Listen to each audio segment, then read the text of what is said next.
I don't even know where to start. My hands are still shaking as I type this. I never thought my life would take this kind of turn. But here I am, sitting in the dark, replaying every moment in my head, trying to make sense of how I missed the signs. Stephanie and I have been together for 8 years, married for 5.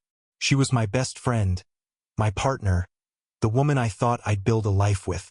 We weren't perfect, who is? But I believed in us. We had inside jokes, weekend traditions, and those little silent moments where you just exist together, comfortable in the love you think is unbreakable. Lately, though, something felt off. It was little things at first. She started working late more often, always had some new excuse for why she was too tired or distracted.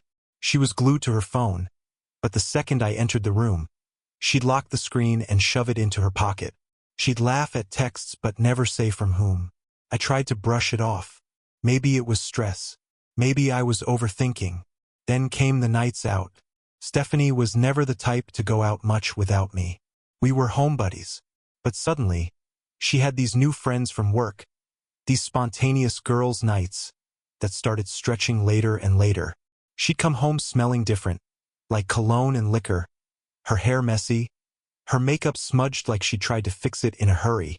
I asked once, jokingly, "You having more fun without me these days?" She laughed. "Too hard, too forced." "Of course not, babe. You're being paranoid." I wanted to believe her, but paranoia doesn't make your wife start locking the bathroom door when she takes calls. It doesn't make her start sleeping on the very edge of the bed, her body turned away, her phone tucked under her pillow like some dirty secret. And then came the party. I wasn't even supposed to go. It was one of her work events, and she told me it was just coworkers, nothing special. But last minute, one of my friends, Mike, asked if I wanted to grab a drink, and as it turned out, the bar we chose was right across the street from the party venue. I don't even know what made me look out the window at that exact moment. But when I did, I saw her, Stephanie, in a dress I'd never seen before, looking different, younger, carefree, like the version of her I hadn't seen in months. And she wasn't alone. Some guy, tall, dark hair, well-dressed, had his hand on the small of her back, guiding her through the crowd like he owned her. She was laughing at something he said, tilting her head up toward him in a way that made my stomach drop. And then, this part is burned into my brain, he leaned in and whispered something in her ear. She didn't pull away. She smiled. A minute later, they walked out together, his arm lightly resting around her waist. She didn't see me, but I saw everything. I don't know how long I sat there, gripping my drink so hard my knuckles turned white. Mike was talking, but I wasn't listening. All I could hear was the blood rushing in my ears. I should have stormed out, confronted her, made a scene. But I didn't. I followed them, and what I found out that night shattered me. I stayed far enough behind that she wouldn't notice me, but close enough that I wouldn't lose them. My heart was pounding so hard I could feel it in my throat. They walked a few blocks away from the venue, talking and laughing like they didn't have a care in the world, like I didn't exist. When they reached a small boutique hotel, I stopped cold. He held the door open for her. She hesitated just for a second, then stepped inside. I felt like my body wasn't my own, like I was watching someone else's life fall apart in real time. I wanted to rush in, grab her, demand an explanation. But some part of me, the part that still clung to hope, needed proof. Real proof. Not just my gut feeling, not just a bad coincidence. So I waited. 10 minutes passed. 15. Then, as I stood there, trying to make sense of what I was about to do, my phone buzzed in my pocket. Stephanie. "Hey babe, party's wrapping up soon.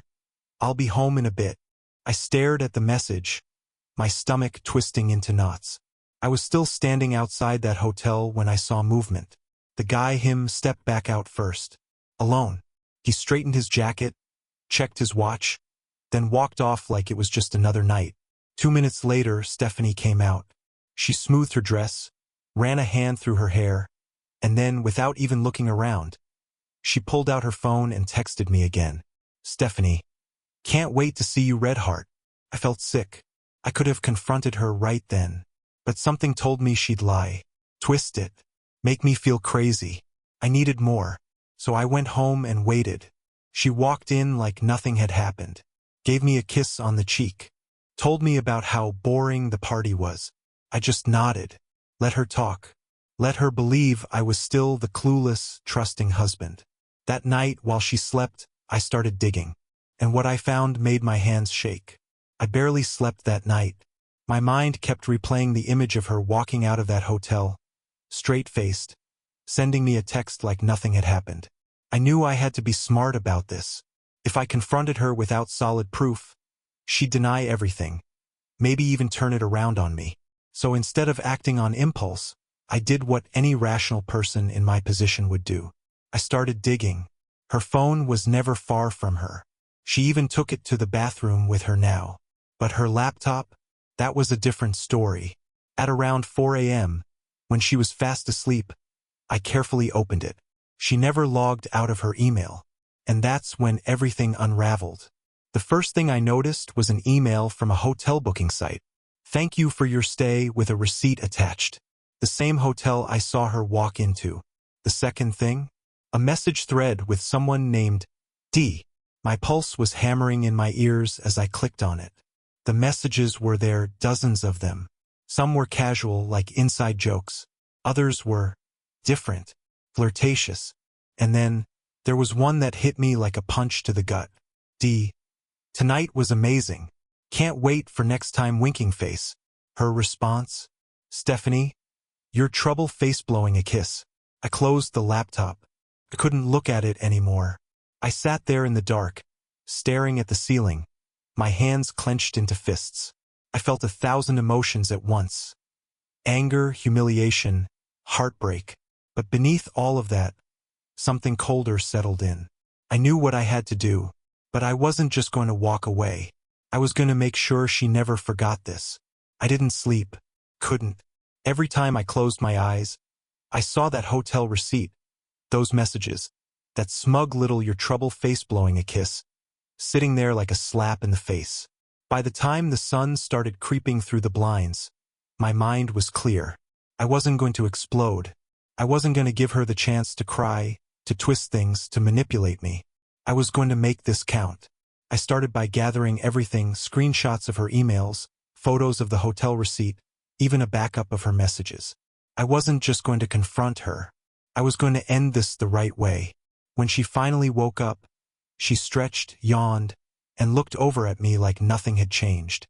"Morning, babe," she murmured, rubbing her eyes. "You're up early." I forced myself to smile. "Yeah, couldn't sleep."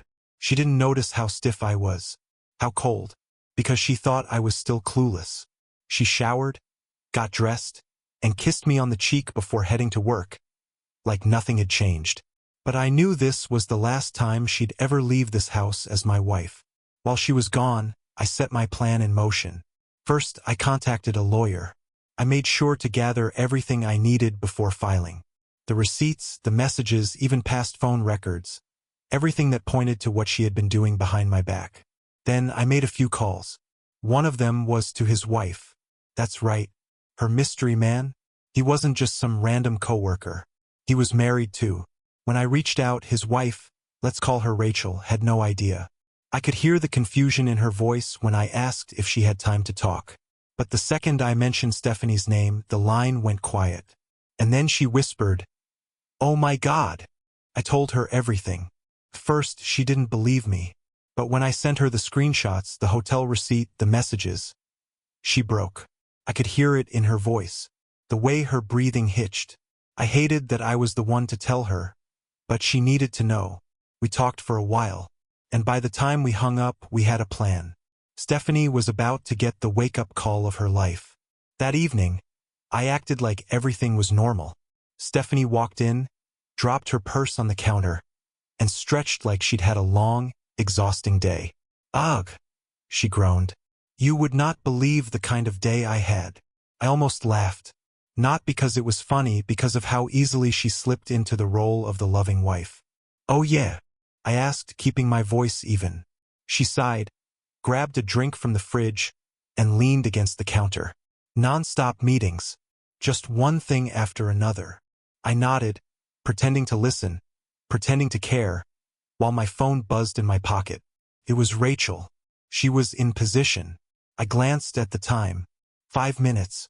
So I kept the act up. Let her ramble about her stressful day. Let her wrap her arms around my waist like she hadn't just betrayed me in ways I couldn't even comprehend. And then, right on cue, ding dong. Stephanie frowned. Are we expecting someone? I shrugged. No idea. You should get it. She shot me a look, confused, but walked to the door anyway. And when she opened it, there he was, Daniel. His wife, Rachel, was standing right beside him, arms crossed, her face stone cold. Stephanie's whole body stiffened. Ah! She turned back to me, eyes darting, searching for some kind of explanation. I just sat down on the couch, relaxed, arms spread across the backrest. Go on, I said. Aren't you going to invite your friend in?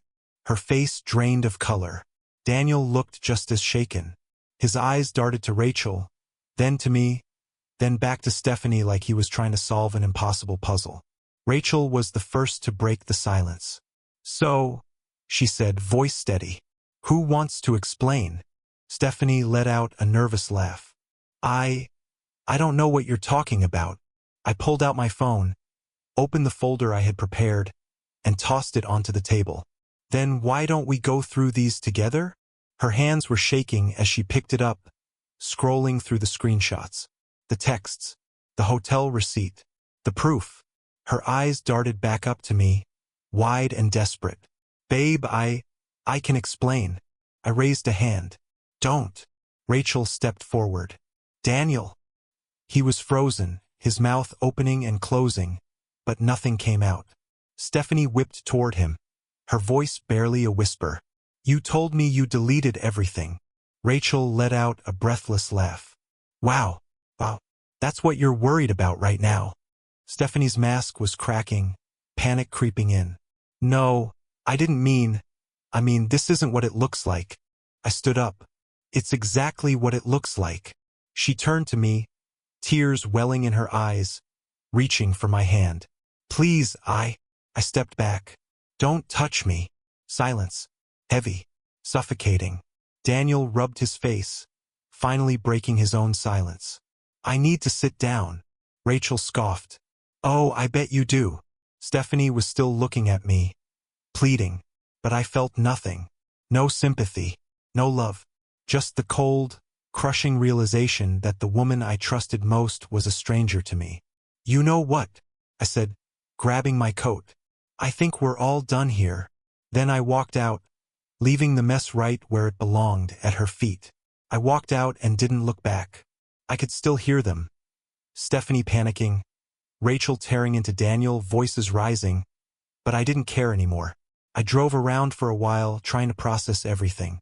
I should have felt angry, but the truth was I just felt empty, like something inside me had finally shut off. Eventually, I stopped at a quiet parking lot and just sat there, staring at the dashboard. This was it.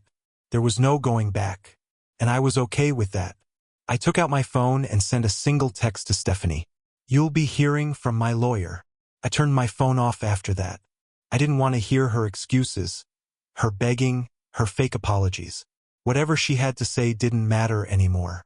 Over the next few days, everything unraveled. Rachel wasted no time.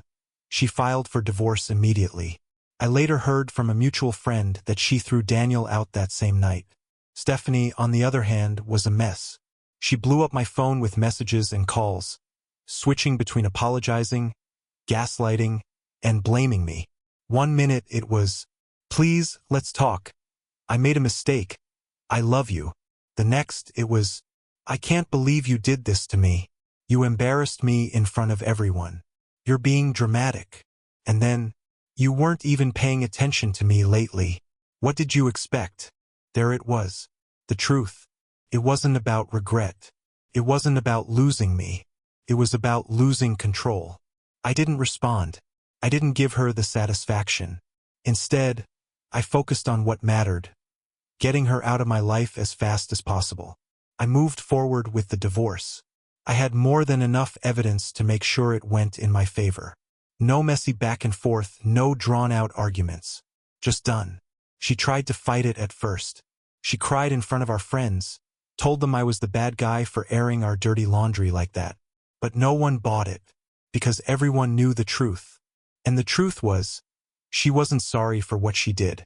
She was only sorry she got caught. It's strange how quickly a person's world can fall apart. One moment, Stephanie was the woman I thought I'd spend my life with. The next, she was just someone I used to know. Someone I didn't want to know anymore. The divorce moved faster than she expected. My lawyer made sure of that.